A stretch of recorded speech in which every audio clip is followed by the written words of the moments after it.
Here are 3 sneaker take or argument.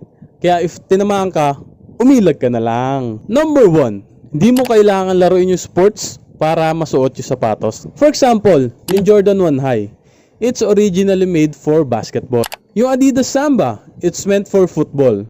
And marami pang ibang sapatos na naging staple in today's fashion. Ang bottom line lang naman ay isuot mo kung ano ang gusto mo. Number 2, some hype shoes are being hated. Di lang to sa sapatos eh.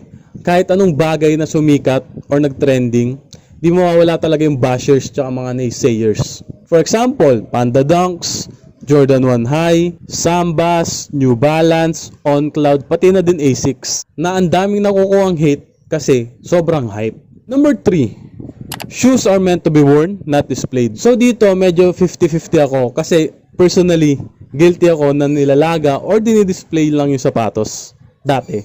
Yung tipong titignan mo lang sa box, hahawakan mo lang na ganun, i-admire mo yung sapatos.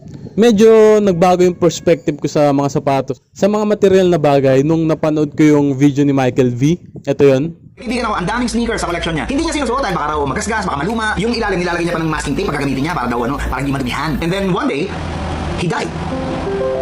He died. Ang daming sapatos sa collection niya na hindi niya man lang naisuot, hindi man lang nailabas ng box. Na-realize ko na maganda nga yung ganung perspective kasi kung wala ka namang balak i-resell or ibenta in the future, gamitin mo yung mga binili mong sapatos, mga bagay, mga material things na binili mo. Gamitin mo. That's all. Bye!